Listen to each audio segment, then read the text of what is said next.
Joyeux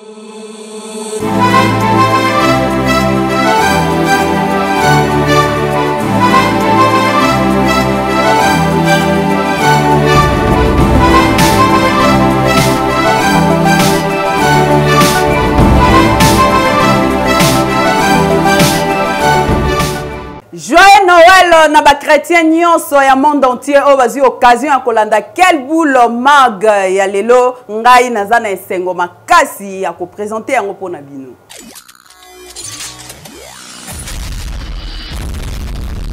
Tofungola quel boule ya lelo pona ko yebisa bino ke couple présidentiel basali message ya ve pona Noël bolanda bango.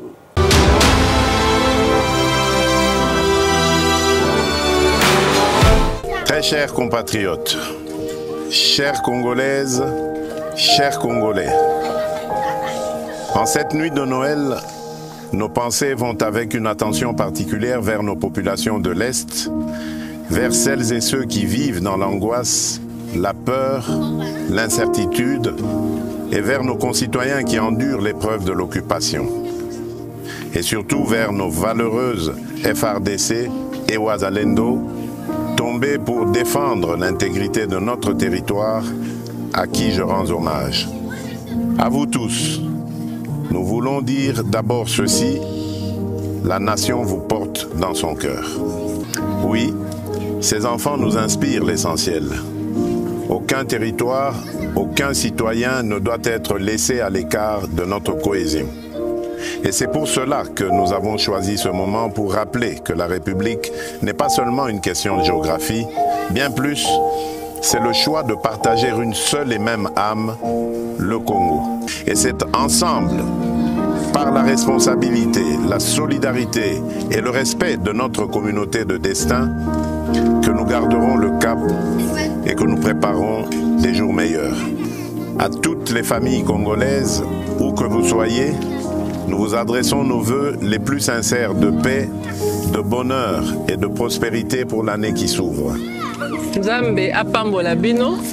Nzambi kalusa kumuna. Nzambi anubenesha. Mungu ababariki. Que Dieu bénisse la République démocratique du Congo, son peuple et tous ceux qui ont choisi cette terre comme leur maison. Président de l'Assemblée provinciale, Lévi Mbouta, y passali bongo message de vœux pour la population.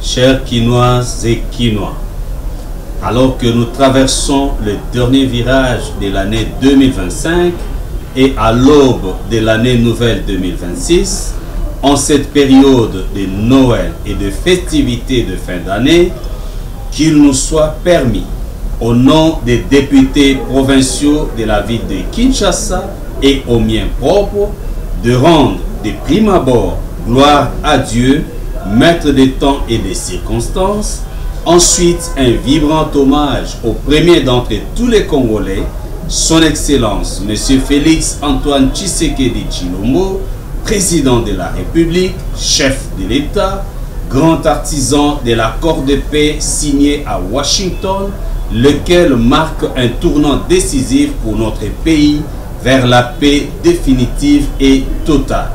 Excellence, Monsieur le Président de la République, chef de l'État, votre leadership et votre détermination ont joué quant à la conclusion de cet accord historique, lequel constitue à juste titre un précieux cadeau de fin d'année offert à vos compatriotes congolais, plus particulièrement ceux qui vivent dans la partie orientale de notre pays. Au nom des Quinoises et Quinois, nous vous présentons très respectueusement nos vœux le meilleur pour l'année 2026. Puisse le nouvel an vous apporter paix, amour et prospérité. Quinoises et Quinois, l'année 2025 a été marquée par des réalités difficiles, notamment un contexte sécuritaire préoccupant qui a affecté notre ville. Nous ne pouvons ignorer la douleur des familles éprouvées par les violences à répétition perpétrées par la milice Mobondo, particulièrement dans la commune urbano-rurale de Maluku, auquel j'exprime toute ma compassion et la solidarité de l'Assemblée provinciale de Kinshasa. Kinois et Kinois, par la grâce de Dieu, nous restons convaincus que l'année 2026 sera une année de relèvement, de consolidation de paix et de progrès pour notre capitale et l'ensemble du pays. Que vive la République démocratique du Congo, que vive la ville de Kinshasa. Bonne et heureuse année 2026 à toutes et à tous. Caméra et quel boule mag kitaki na wenze ya Selemba okuna na tongo pour na kotala constant ndenge nini ba mama bazo se préparer pour na fête ya Noël.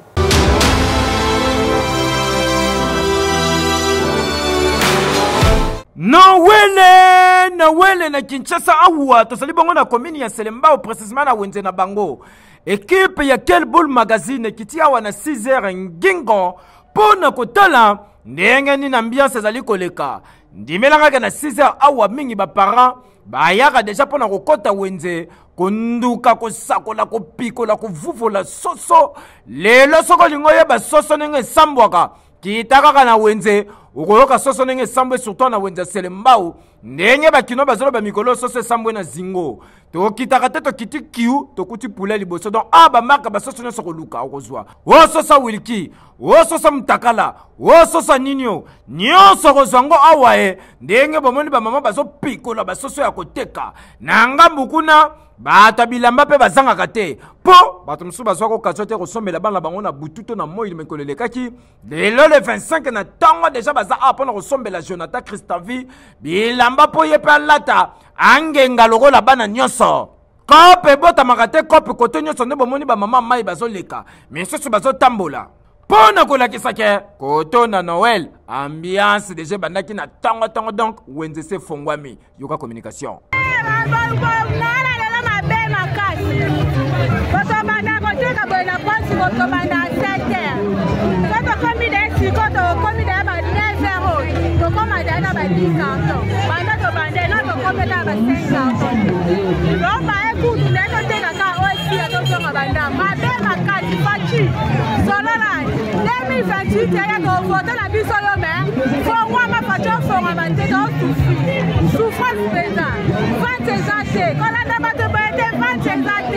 Oyo ezana no yatango awa ningo bosomona kote poko ekokokela misusu bakolala pa bananyo heke yo kokamwa société Transco balobi batu nyonso bazwaki basoso bakende kozongisa et pourtant ero ekomi déjà tard po bazo kalinga déjà babi eza ya mabe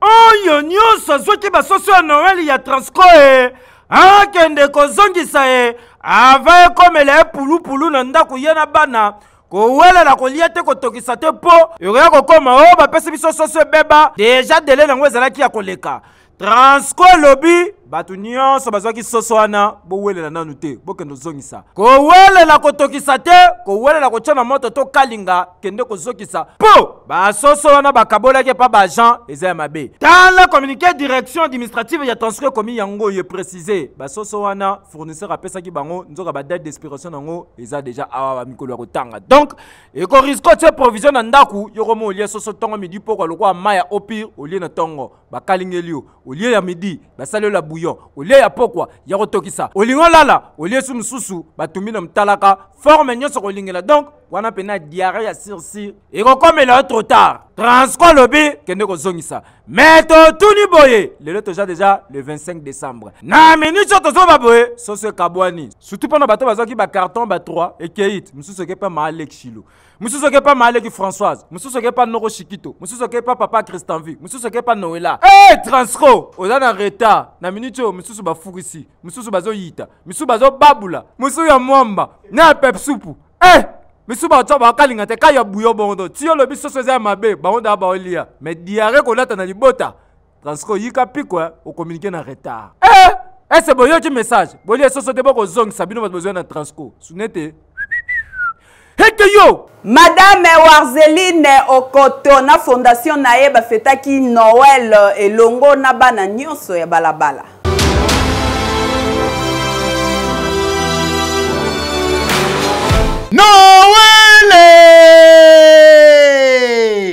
Nako sayote fête à Noël bongi à travers fondation un repas d'amour oye kumba maka et pas ya maman Warzeline Okoto baki c'est la dame du cœur na oyo nyoso asala kapona population ya Kinshasa pe ya Congo mobimba mama yona kiti boulevard triomphal aye kokuta na ba personne vivant avec handicap nyoso batele makaba mandiaka awa bino moko boyebi na cadre ya fête ya Noël le 25 décembre kaka ndenge zalaka ba papa na ba mama oyo bazane esika bakozwa te esika bakoliela te po ba fête Noël kitoko na ba famille na bango mama tali boya bosala mulongo ona bongisaki pona bino mutu na mutu aleka tour après tour yebo ko zo servir bango na ba membre ya fondation ba accompagner ki awa asuki wana te a continuer périple na ye le long ya boulevard triomphal awa ezala ki question onga mutu ya ba travaux ya assainissement ya nzela panier ya mukio bomoni awa eza déjà na ba coupon moko ya mike oyo ba signifier ba montant ya mbongo donc système ya tirage au sort ndenge moko pe jeune dame oyo lauréate autaki ko assister na cérémonie ya collation de grade académique na bango mama yebisie oyo ezali pour nanga façon ya ko féliciter et surtout ko souhaiter joyeux Noël. Nzamba pambola vraiment nazalaka ta na 100 fois mon côté mais bana bazuma madeso mo loso ya kolia. Je tiens juste à remercier la fondation Un repas d'amour.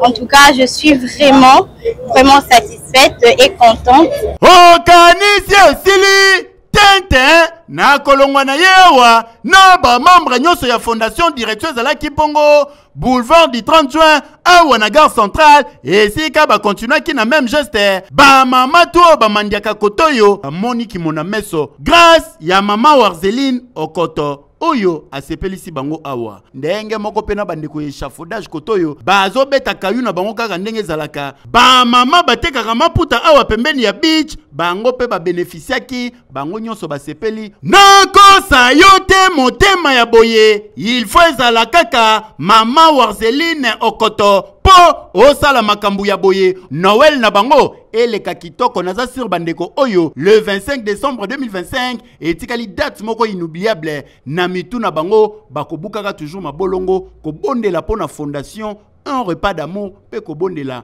po na mama Warzeline Okoto boyende zalaka joyeux Noël. Keyo, oui. Patrick Kadogo Azali bongo président ya Asbel je suis Tchangu afetaki bongo na ba mama pe abimisi ba mama ebele na hôpital bolanda na commentaire ya Shadrack Bala bébé.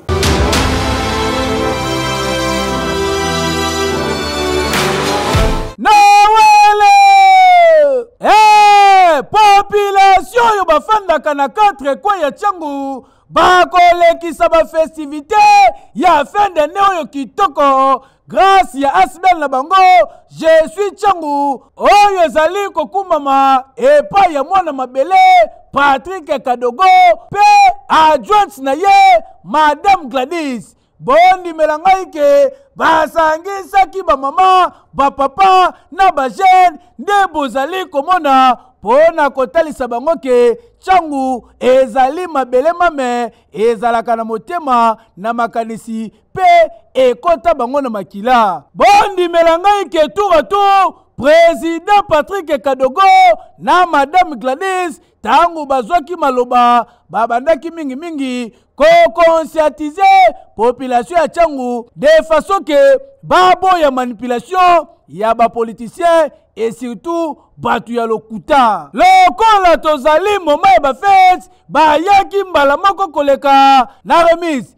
ya ba soso loso huile tomate pe ba ingrédients nyoso pona ko permettre na mutu nyoso zali awa a fêter kitoko tour à tour bazali koleka pe ba remettre bango awa ezali solo ya kuna te yaka lisolo ya bana mabele tellement tomelamaki trop président ekoloba te tour biso moko fo tozala wapi na mabele ngai naye kolamusa bamama ya Tchangu ke biso moko tokoki kosala mieke oyo bango bayaka basalelaka biso soki biso moko toza na bolili toza na bomoko toza na lisanga ya tolobi Tchangu na motema Tchangu na makanisi Tchango na makila. Po makila na biso esala nini eganga. Bokanisi esili tete lokola ba problème nyonso ya Tchangu elata bango na nzoto batambolaka na yango bakitaki bango wa na hôpital Le Bon Samaritain na commune ya Ntsele esika wapi bayaki bango kobimisa ba malade babandaki nanu kosola na docteur responsable sima na yango bavisite ba malade bafuti ba facture nyonso basaleli bango ba billet de sortie de bozali komona ba bénéficiaire ba sepeli pe ba communiquer boye. Je suis Tchangu Asbel. Pape bango merci parce que to s'attendait quitter na libaku o to kutai na ngo. Pa Patrick Adogo ake liboso. Yo. Oui. Pour sécuriser population congolaise nyonso inspecteur général ya IG général patience yepe asali message pour la police.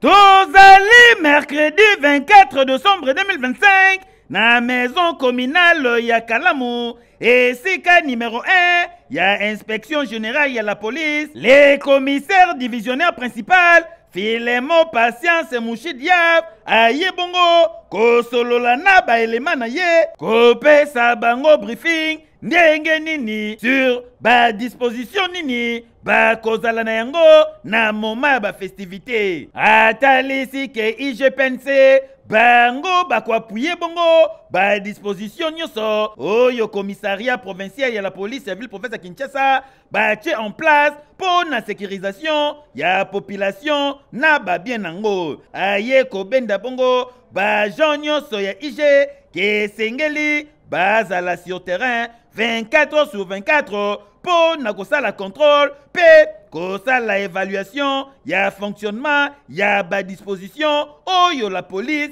et kozala na yango yoka communication oyo pour ne pas permettre aux policiers véreux aux mauvais policiers qui tracassent la population yango lelo na ye awa liboso ya commune ya Kalamu pour na lancer déploiement ya bino ba inspecteur ya inspection générale de la police. Bosa na bino nini? Bosa na bino ko empêcher ba policier oyo bazo se comporter mabe, ba policier oyo balingi komona moto na mbongo na ye na poche, ba policier oyo balingi komona mwasi na chaînette na ye na kingo, il faut que raboter là. Voilà pourquoi vous êtes sur le terrain pour que la population se sente à l'aise. Zoka na malamu. Bino sikoyo alingi bokota na danse ya ba policier wana mabe bino il faut bola kisake na ba usager de la route na ba policier na population na biso bosangisa bango esika moko todo ba langage moko langage ya kimia esengeli koyeba ke numéro 1 ya IGPNC les commissaires divisionnaires Patience Filemon Mouchidiab azali très déterminé pour na ko combattre bongo bantivalère na kati ya la police yango asali mise en garde na ba élément nyonso ya la police oyo bakokende bongo à l'encontre ya mibeko pe ba règlement ya république na exercice ya ba fonction na bango na période ya ba feti oyo bakokuta na bongo na ba agent ya IGPNC po bakozala na terrain boyende ezalaka. Okay. Honorable sénateur Sangouma Mosai yepe atikalaki simate asali message de VP à Kanisi Bana Est.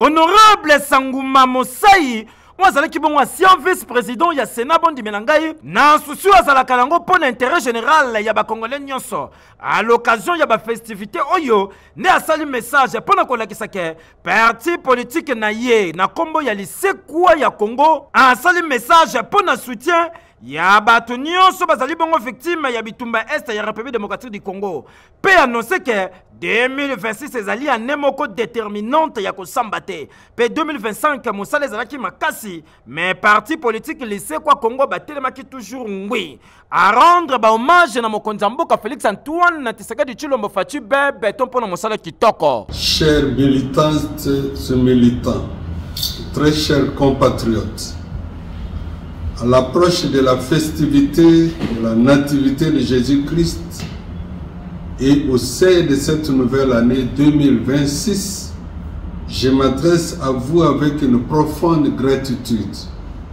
Votre engagement a été le moteur de nos actions et le garant de notre résilience face aux défis qui ont marqué notre parti politique, l'Isekwaya Congo, ELCO, et notre nation, la République démocratique du Congo.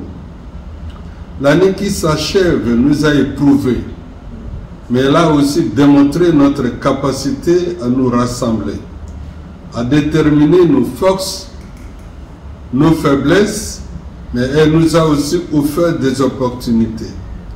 Nous avons confirmé notre vision pour un avenir meilleur, un avenir où travail, régénération ou patriotisme d'une part et d'autre part, paix, justice et prospérité seront le quotidien de chaque citoyen et militant.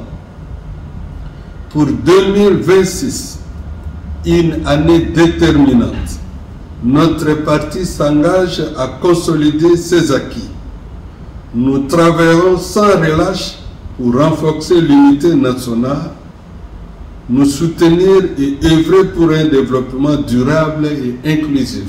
Je pense en particulier à ceux qui souffrent, à nos blessés, à nos familles endeuillées et à nos vaillantes forces de sécurité qui luttent jour et nuit pour rétablir la paix dans l'est de notre pays. C'est ici l'occasion pour nous de rendre l'hommage le plus déférent au président de la République, chef de l'État, son Excellence Félix Antoine Tshisekedi Tshilombo, pour tous ses efforts consentis pour que la RDC retrouve sa dignité et sa place.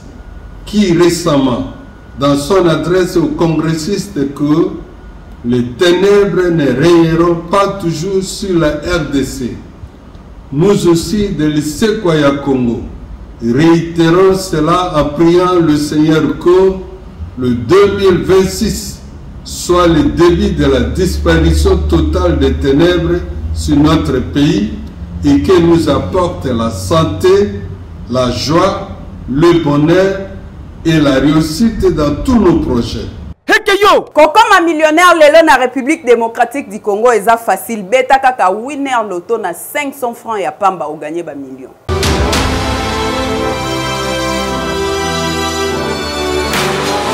Nous sommes en retard. Bonjour messieurs, prenez place s'il vous plaît. Bonjour. Bonjour. Bonjour. Vos billets sont déjà prêts. Votre billet économique. Merci. Votre billet économique. Merci. Ah, désolé monsieur, vous êtes en business class. Vous pouvez venir avec moi? Ouais. L'are, c'est la vie. Il y a beaucoup de gagnants. Certains sont parmi vous. Composez étoile 404 yes. Bedana Jumbo avec M-Pesa. Du nouveau. Aussi avec Airtel Money. Wana boso beta. DG Asnel, ingénieur, docteur, professeur Teddy Luamba, kitaki bongo na quelques communes à la ville, professeur Kinshasa, pour s'assurer que la population bazo fêter malamu courant et za kitoko.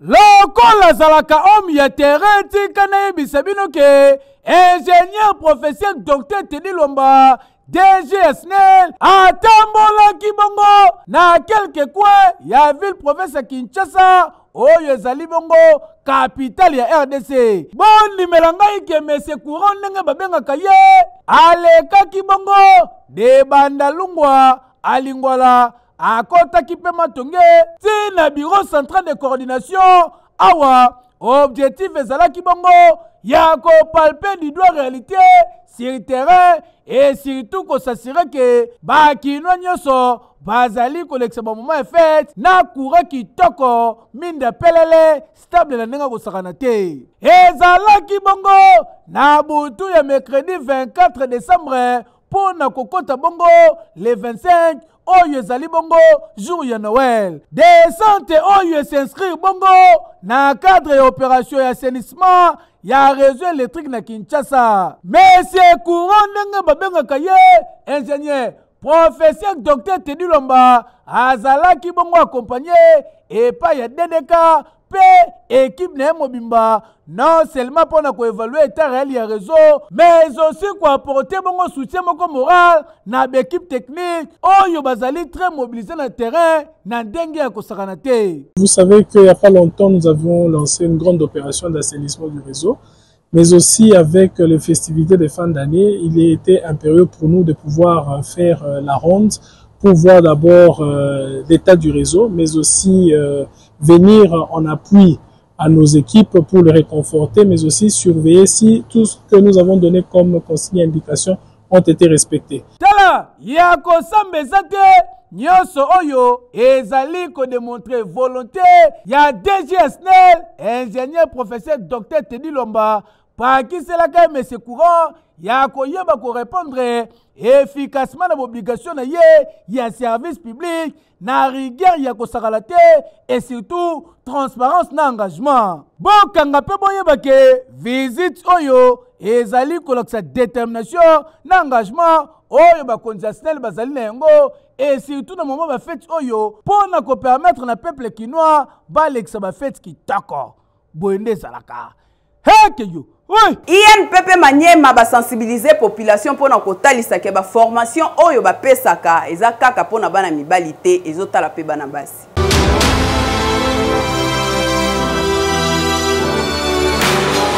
Lancement ya campagne de sensibilisation sur la promotion du genre et inclusion sociale en formation professionnelle et seulement qui avec un partenaire idéologie lundi 22 décembre 2025 awa na ville province ya Maniema.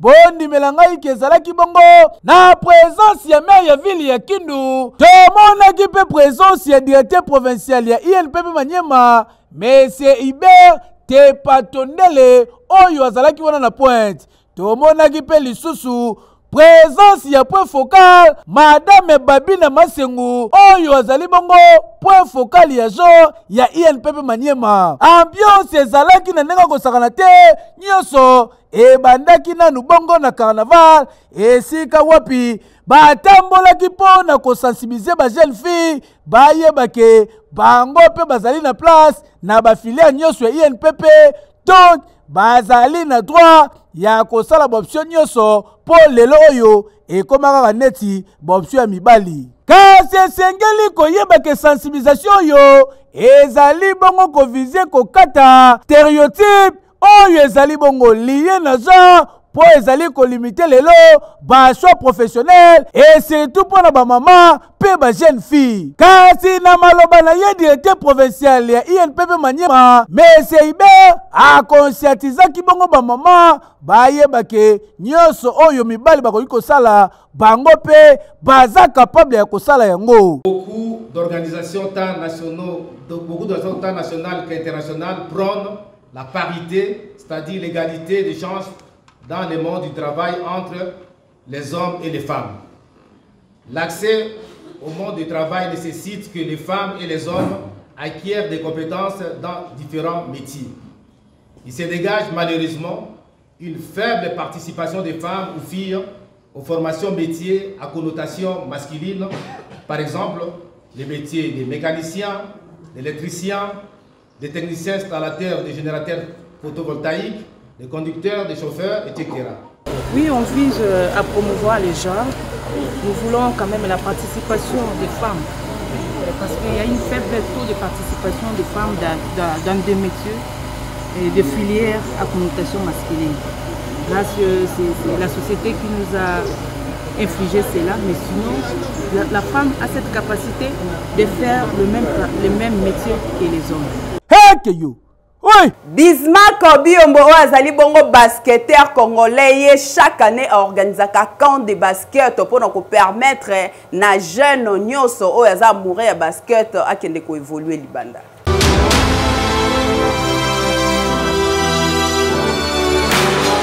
Azali parmi ba congolais oyo basala fierté ya République démocratique du Congo yenani Bismarck Biyombo, joueur prestigieux ya Ligue ya basket ya États-Unis d'Amérique na NBA, National Basket Association, oyo abetaka bongo na équipe ya San Antonio, oyo yebana mingi na kombo ya Spirus. Bismarck Biyombo, chaque année azongaka bongo na mabele ya bakoko na ye, awa na République démocratique du Congo, esika asalaka bongo quand ya basket po na bajene ya ville province ya Kinshasa, ya Goma, pe ya Lubumbashi. Yango nde esika ba meilleur joueur soki babimi na camp de basket oyo bazwaka bongo bourse po na kokende kotanga bongo pe ko continue kobeta basket na États-Unis d'Amérique. Ba exemple na yango ezali ebele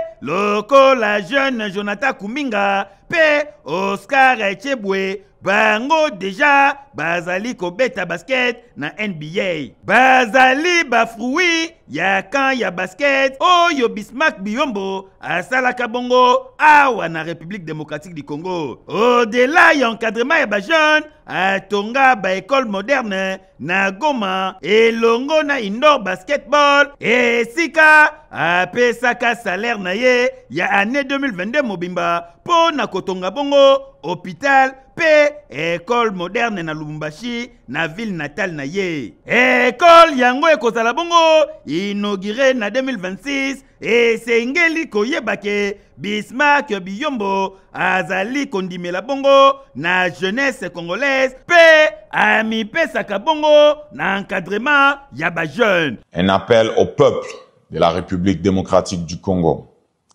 Mes frères et sœurs, mes mères, mes pères, mes enfants du Congo. Il y a des moments dans l'histoire où une nation doit s'élever, non pas parce qu'elle est prête, mais parce qu'elle ne peut plus se permettre de rester à genoux. Le Congo aujourd'hui se tient à un tel moment. Depuis des décennies, notre terre, cette terre bénie de fleuves comme de veines de vie, de montagnes tracées par la main divine, de forêts qui respirent pour le monde, a été transformée en champ de bataille. Un lieu où les innocents enterrent leurs rêves avant d'enterrer leurs morts. À Goma, au nord Kivu, au sud Kivu, en Ituri, dans le village oublié et emporté par le vent, des enfants se réveillent au son de balles plutôt qu'au son de l'espoir. Des femmes marchent de longue distance, non pas pour trouver des opportunités, mais pour fuir le danger. Des pères quittent leur maison en priant de revenir vivants. Des mères regardent leurs enfants et se demandant si le monde connaît leur nom, si le monde connaît leur douleur.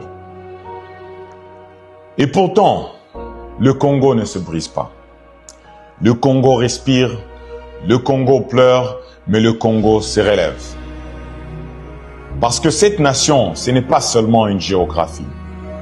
C'est un esprit, c'est une destinée, c'est l'écho de millions de voix avant nous disant « Vous n'avez pas été créés pour mourir en silence ». La souffrance que nous portons, nous devons parler avec honnêteté. La guerre a volé trop de vies. Elle a brûlé des villages, brisé des familles, dispersé des communautés à travers le continent. Elle a mis de mères à genoux et transformé des enfants en témoins de cauchemars. Mais la blessure la plus profonde n'est pas ce que nous avons perdu. La blessure la plus profonde est ce que le monde a essayé de nous faire croire que nous étions. Invisibles, oubliés, remplaçables. Et pourtant, chaque fois qu'un enfant congolais survit à une nouvelle nuit, chaque fois qu'une femme se relève pour reconstruire sa maison, chaque fois qu'un jeune homme choisit la paix plutôt que la vengeance, nous prouvons au monde qu'ils se sont trompés. Notre souffrance est réelle, mais notre force l'est tout autant. Le courage qui nous attend. Le courage n'est pas l'absence de la peur. Le courage, c'est la décision de se lever même lorsque la peur se lève avec toi. C'est le choix de se relever même quand tout autour de toi te pousse à tomber. Le courage ne naît pas dans le confort. Le courage naît dans le feu. Et c'est dans ce feu nous découvrons qui nous sommes vraiment. Aujourd'hui, nous nous tenons comme un seul peuple, tribu de courage, famille de résilience, cœur façonné par le feu mais non détruit par lui. Je crois à un jour qui vient. Un jour où l'Est du pays ne sera plus connu pour la guerre, mais pour des enfants courant librement dans des rues renaissantes. Un jour où les mères dormiront sans père et où le montagne du Kivu aura un écho de chants, non de coups de feu.